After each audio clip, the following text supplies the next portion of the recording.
My countrymen, there grows on me the realization of the unusual character of this occasion. Our republic has been at war before. It has asked and received the supreme sacrifices of its sons and daughters, and faith in America has been justified. Many sons and daughters made the sublime offering and went to hallowed graves as the nation's defenders. But we never before sent so many to battle under the flag in a foreign land. Never before was there the impressive spectacle of thousands of dead returning to find eternal resting place in the beloved homeland. The incident is without parallel in the history that I know. These dead know nothing of our ceremonies today. They sense nothing of the sentiment or the tenderness which brings their wasted bodies to the homeland for burial, close to kin and friends and cherished associations. These poor bodies are but the clay tenements once possessed of souls which flamed in patriotic devotion, lighted new hopes on the battlegrounds of civilization, and in their sacrifices fed on to accuse autocracy before the court of eternal justice.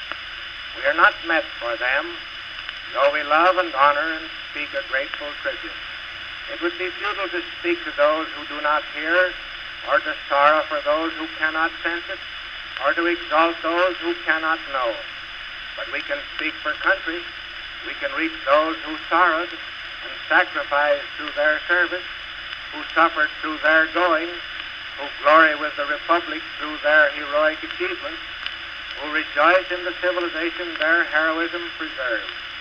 Every funeral, every memorial, every tribute is for the living, an offering in compensation of sorrow.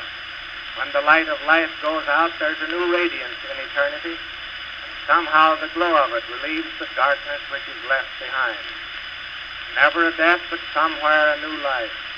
Never a sacrifice, but somewhere an atonement. Never a service, but somewhere and somehow an achievement. These have served, which is the supreme inspiration in living. They have earned everlasting gratitude, which is the supreme solace in dying. No one may measure the vast and varied affections and sorrows centering on this priceless cargo of bodies, once living, fighting for and finally dying for the Republic. One's words fail, his understanding is halted, his emotions are stirred beyond control when contemplating these thousands of beloved dead. I find 100,000 sorrows touching my heart. There's ringing in my ears like an admonition eternal, an insistent call. It must not be again. It must not be again. God grant that it will not be, and let a practical people join in cooperation with God to the end that it shall not be. I would not wish a nation for which men are not willing to fight and if need be to die, but I do wish for a nation where it's not necessary to ask that sacrifice. I do not pretend that millennial days have come, but I can believe in the possibility of a nation being so righteous as never to make a war of conquest, and a nation so powerful in righteousness that none will dare invoke her wrath. I wish for us such an America. These heroes were sacrificed in the supreme conflict of all human history. They saw democracy challenged and defended it. They saw civilization threatened and rescued it. They saw America affronted and resented it. They saw our nation's rights imperiled and stamped those rights with a new sanctity and renewed security.